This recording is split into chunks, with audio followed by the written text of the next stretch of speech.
Amy, thanks for taking care of my daughter over the past month. I'll come to pick her up tomorrow. What are you talking about? Having been on a trip for a month, my sister-in-law, Sue, still seemed to be at the station, as I could hear the train transfer announcements over the phone. In contrast to my calm reply, she started to panic. Wait, what? What are you saying? She's supposed to be with you, right? I left Mia in your apartment's garage, after all. Mia, her daughter, is my niece. I haven't seen her. What are you talking about? Stop playing dumb. I sent you a message, so you must know. I didn't get any message. No, that can't be. That's impossible. Sue, apparently panicked, screamed over the phone. What are you going to do about this? I left Mia in your care. If anything happens, it's on you. After hanging up once, Sue tried calling Mia's kid's smartphone, but couldn't get through, and was still panicking. When she called me back, yelling even more, I suggested she should head home first. That's true. Nice. After she hung up, she immediately went home, only to find me, John, and Mia, the three of us together. Sue seemed puzzled, her mouth opening and closing as if to say, "Why are all three of you together?" Sue, I've just heard everything from these two. What? At John's words, she turned pale. My name is Amy Smith. Until a few years ago, I worked a regular job. At 40, I decided to go independent and started working as a freelance illustrator. Since my income increased, I now live alone in an apartment. I basically work from home and rarely leave the house, mainly for occasional shopping or meetings with clients. I'm not married and don't have a boyfriend, but I'm satisfied with my life. Although my friends ask if I'm lonely, I've never really thought about it. I'm more fulfilled by my work and have no plans to look for a partner in the future. I'm just a little concerned about retirement, but sometimes I surprise myself by being rather optimistic, considering I tend to take things as they come. Today, after meeting a deadline for an illustration, I took a break at 3 p.m. and glanced at the calendar. I suddenly realized my brother's birthday was coming up soon. My brother, John, 5 years my senior, works as a salesperson at a major publishing company and often goes on long business trips. Sometimes, he brings souvenirs from his assignments. Last month, he casually dropped by and brought some rice crackers as a souvenir, so I invited him up for tea, and we enjoyed the crackers together. I keep telling you, it's fine for me. You should buy more for Sue and Mia. But I have to see Amy once in a while, too. I'd hate for something to happen to you. John has always been like this, caring and considerate, which are some of his best qualities. Sue and Mia are John's wife and daughter, making them my sister-in-law and niece, respectively. I haven't told John, but I find Sue a bit difficult to deal with. She's very bright, always sporting fashionable nails and trendy clothes, giving off a vibrant impression. It's not necessarily a bad thing, and it doesn't bother me too much, but she often looks down on me for being single. During a family gathering at New Year's, she burst into laughter when she found out I didn't have a spouse or even a boyfriend. Hey, you're always so young and beautiful. Thinking of putting off marriage, huh? Ever heard of missing your marriage window? Well, I think marriage and relationships are up to each person's values. It's not like you must have a partner. I replied. Sue laughed again at that. I couldn't tell if it was the alcohol or what, but it became tiring to deal with her constant teasing about the same thing. When choosing my apartment for living alone, being far from my brother's family was a must, as I was fed up with her. However, I got along well with my niece, Mia. Mia, who turns 10 this year, apparently goes to school carrying a cute light blue backpack. I've never actually seen her in it, but she told me about it when she came over to my place to play. Amy, you're so good at drawing. Mia, watching me work on my illustrations, was admiring the artwork on the computer screen with excitement. I wish I could draw too. Ooh. Oh, wanna try? Can I? Yay, there's still plenty of time before the deadline, so you can give it a shot for a bit. Mia sat in front of the computer and began moving the pen with delight. The drawing she made on the screen that day was of her light blue backpack. She had also mentioned how it was heavy because she had to carry her tablet device in it. Even with a water bottle, which would make it even heavier in the summer, she's so small yet manages it all. I'm truly impressed. Mia told me that her mom, Sue, was a stay-at-home mom, and when John was away on business trips, she would do whatever she wanted. For dinner or lunch on school holidays, they would just buy pre-made meals from gas stations or supermarkets. Me does the laundry most of the time, and Mom only does it occasionally. Really? Yeah. And, Mom gets really mad just because my shoes are muddy from gym class. Why, what does your mom do at home? She's always on her smartphone or watching TV.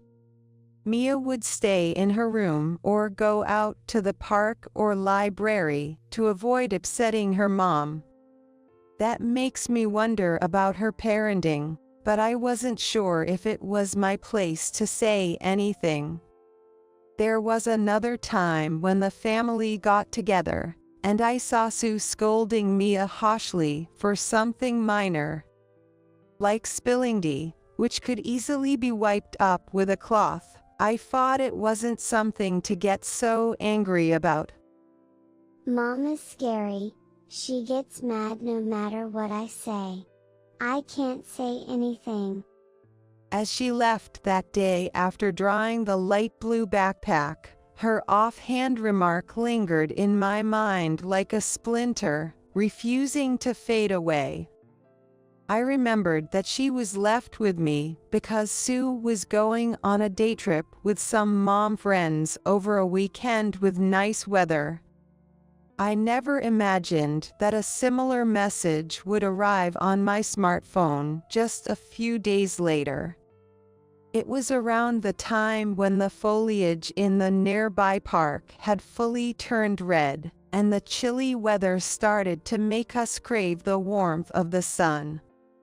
When I returned to my apartment after running a quick errand, I saw a girl standing alone by the parking lot.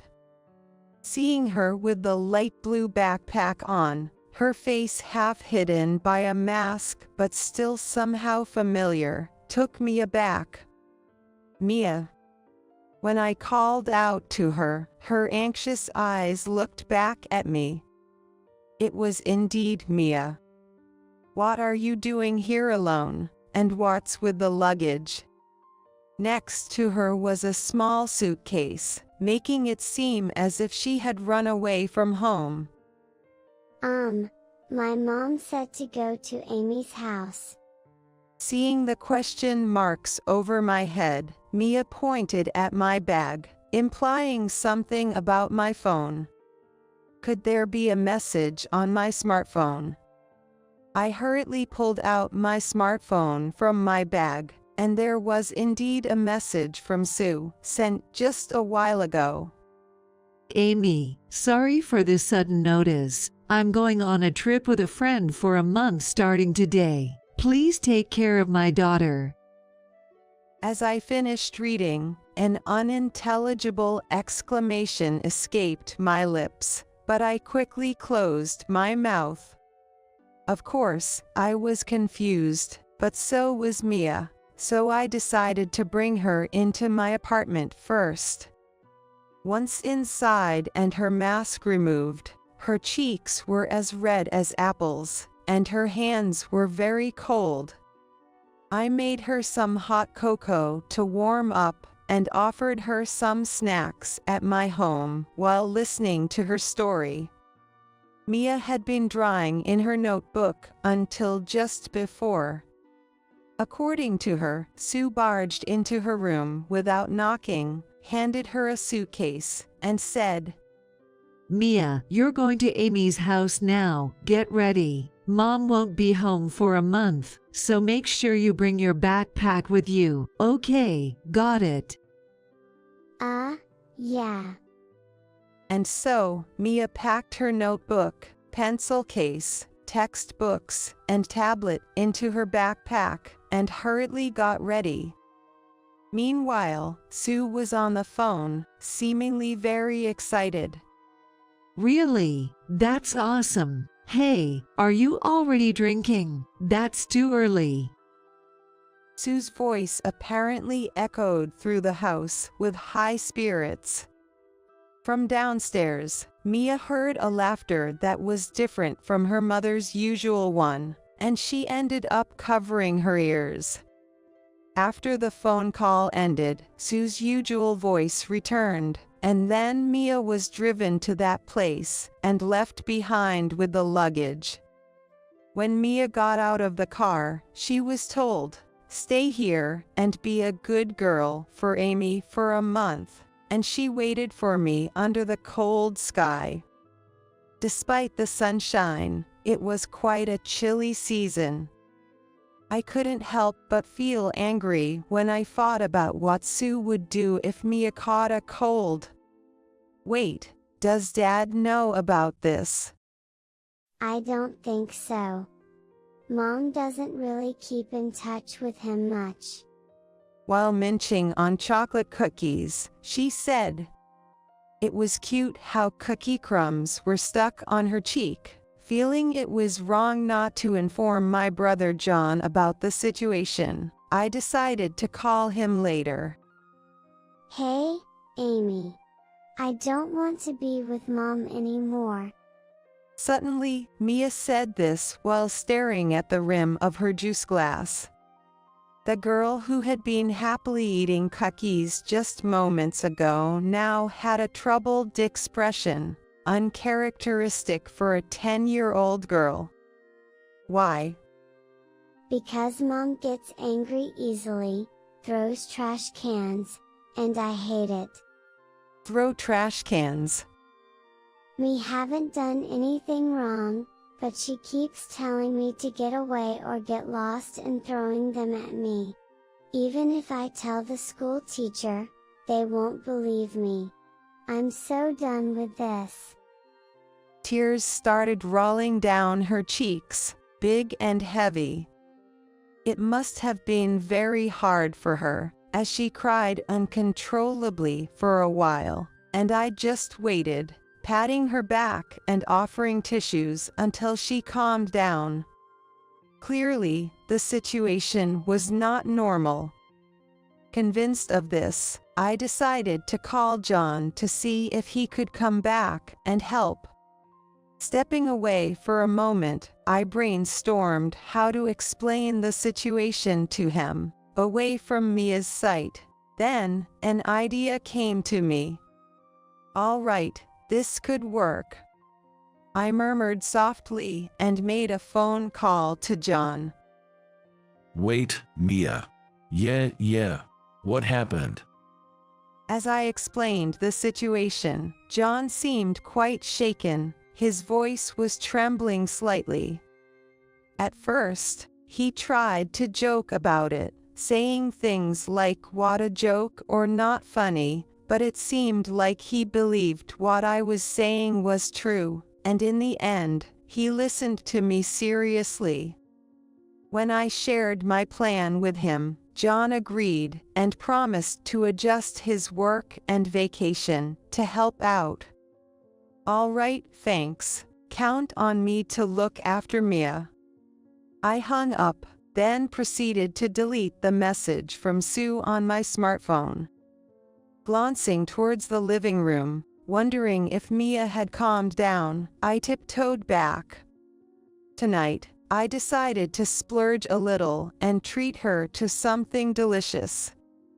Thinking this, I made my way back, step by step. Mia's school is a bit far from here, but I managed to explain the situation to the school and arranged for her to take the bus. Then, carrying the heavy backpack with her tablet in it might become a bit easier for her. Planning to bill John for the bus pass later, I spent my days working from home as usual. Mia didn't have after-school activities or daycare, so she would come home and do her homework. Amy, can you check my work?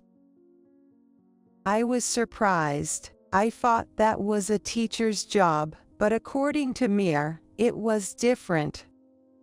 All my classmates have their moms checked.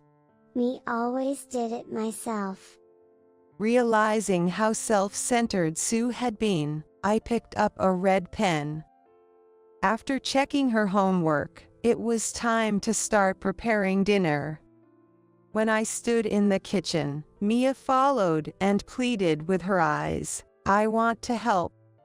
Today we're making meatloaf, so could you start by peeling the onions?" Sure. Mia peeled the onions faster than I expected, and followed every cooking instruction flawlessly. I wondered if she had learned this somewhere, but there was no time to ask, as dinner was ready before I knew it. Days like these repeated, and before we knew it, a month had flown by. Looking at the calendar, I anticipated Sue's call, and sure enough, it came. Amy, thanks for taking care of my daughter over the past month. I'll come to pick her up tomorrow. What are you talking about? I replied calmly. Sue, having been on a trip for a month, still seemed to be at the station, as I could hear the train announcements over the phone. Wait, what? What are you saying? She's supposed to be with you, right? Because I left Mia at your apartment, so you should know. I haven't seen her. What are you talking about? Stop playing dumb. I sent you a message, so you must know. I didn't get any message. Are you sure you didn't mix up the number? No, that can't be. That's impossible. Sue, apparently panicked, screamed over the phone. What are you going to do about this? I left Mia in your care. If anything happens, it's on you. I'll call her too. With a shrill voice full of anger, she abruptly hung up the phone. After a while, there was another call, and Sue was yelling again. It seems she tried calling Mia's kid's smartphone, but couldn't get through, and was still panicking. Sue, why don't you go home first and calm down? That's true. Nice. I'm going home now. After that, I could hear Sue arguing with another person, seemingly a man, although the conversation was too faint to understand. The room fell silent once again, as quiet as the calm before the storm. Eventually, Sue got home and came rushing down the hallway, her footsteps echoing loudly. As she entered the living room, her face, wild with disarray, turned pale upon seeing me, John, and Mia together. Sue seemed shocked, her mouth opening and closing as if to say, "Why are all three of you together?" without making a sound. I've just heard everything from these two, Sue. And we heard the earlier phone call too. What? We put the phone on speaker so we could all listen. It makes it easier to discuss what happens next. By the way, Mia's smartphone was turned off, so it was natural that Sue couldn't reach her. What have you done? That's my line. I said I didn't know, but the truth is that I've been taking care of Mia here for a month. What's with this sudden trip and leaving her stranded in front of someone else's house? I sent you a message. That's not the point. John carefully chose his words and spoke calmly. Let's stay calm, everyone. Mia's here too. So, Sue, it's true you left Mia and went on a trip by herself. And you just got back, looking at your outfit and luggage. Sue was dressed in a warm coat and seemed ready for an outing.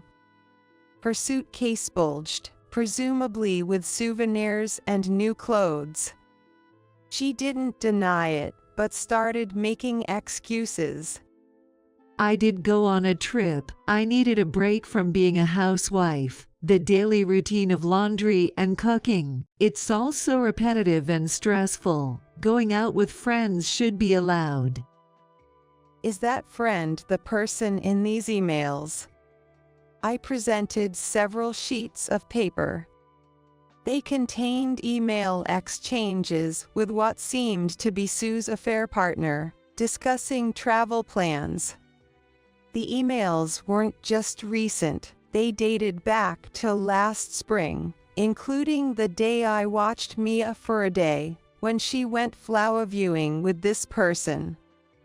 The supposed day trip with mom friends was a blatant lie.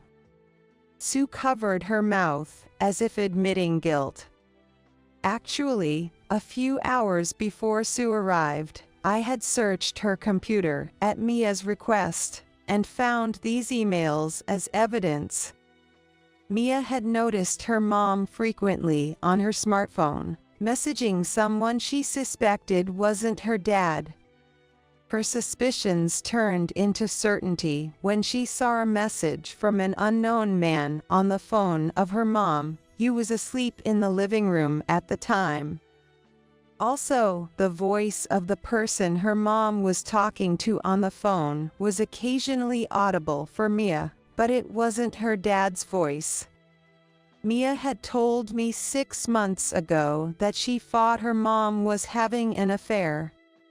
I was skeptical until I checked the computer just now and realized Mia's hunch was correct. John, trying to stay calm, was visibly shaking. How could you do this? Trusting you, and you leave Mia with Amy to go off on an affair. John approached Sue, his hands trembling. It's a misunderstanding. I was forced to go on that trip. What forced you to leave for a month? Come up with something better. I was threatened, believe me, Mia. You believe me, sweetie. Suddenly turned to Mia calmly and plainly responded. Mom, you were so happy on the phone before you left. And you made me do all the cooking and cleaning while you just slept. Mia glared at Sue, seizing the moment.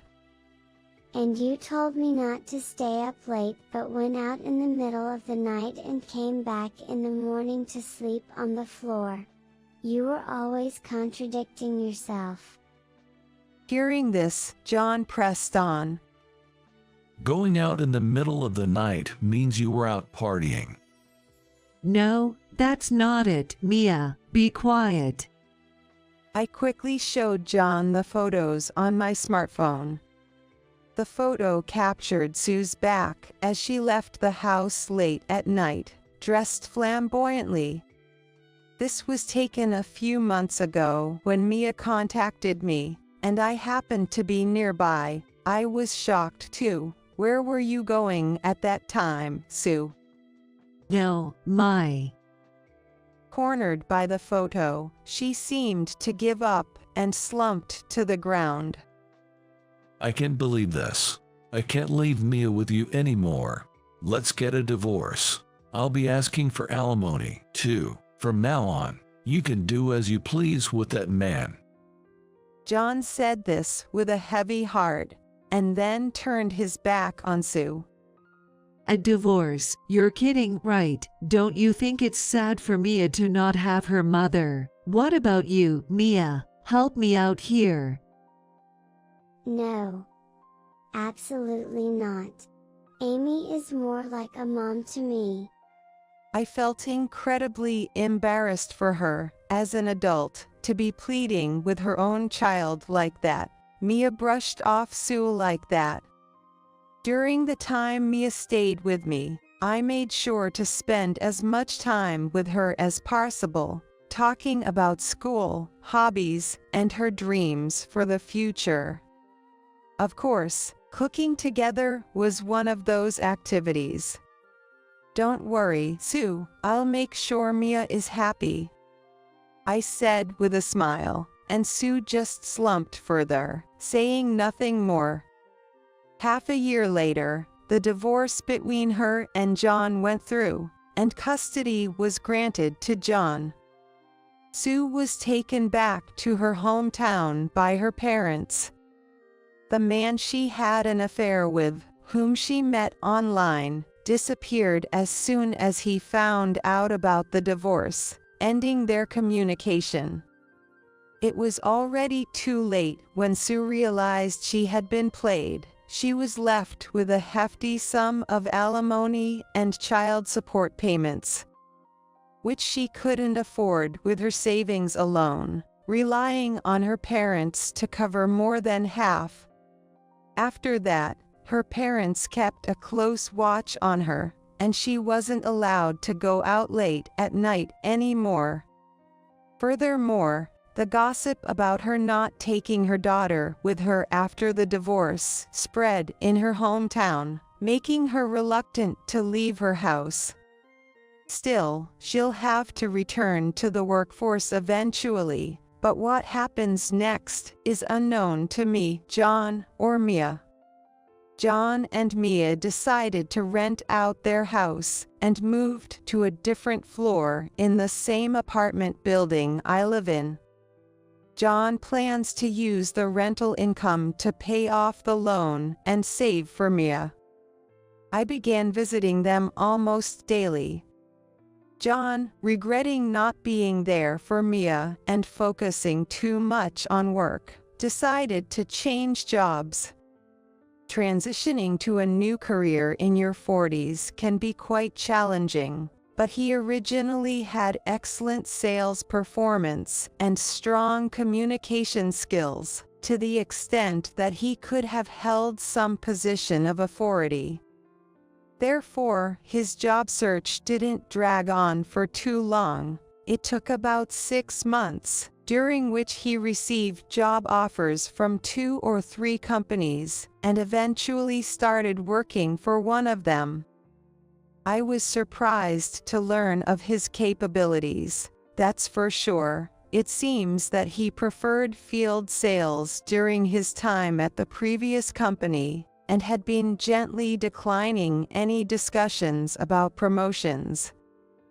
I didn't want to stay on the same floor of the same company all the time. For that reason, but your new job is fully remote, right? Yeah, but it's interesting to talk to different people. Plus, being with Mia is the most important thing.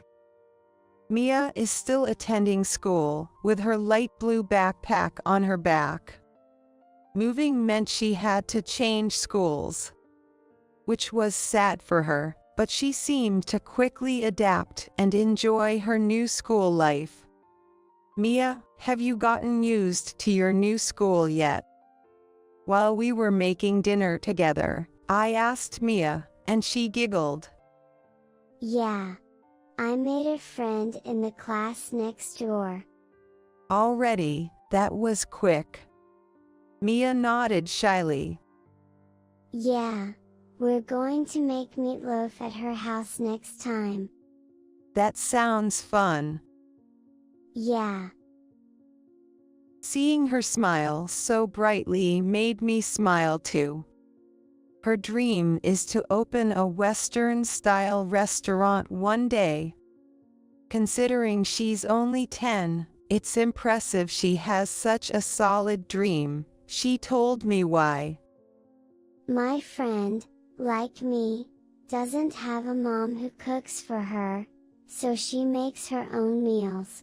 She said she wants to cook for people who don't have anyone to make meals for them, just like us.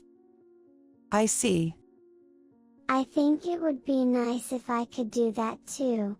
That's why I'm practicing making meatloaf. Her innocent smile stirred a complex emotion in me, but I quickly put on a smile and said, "That's great, Mia's meatloaf is delicious. I want lots of people to try it." Thank you. She looks so brave and radiant, facing forward like this. Her dream won't end as mere fantasy or delusion. I'm eagerly looking forward to the day Mia grows up and opens her restaurant.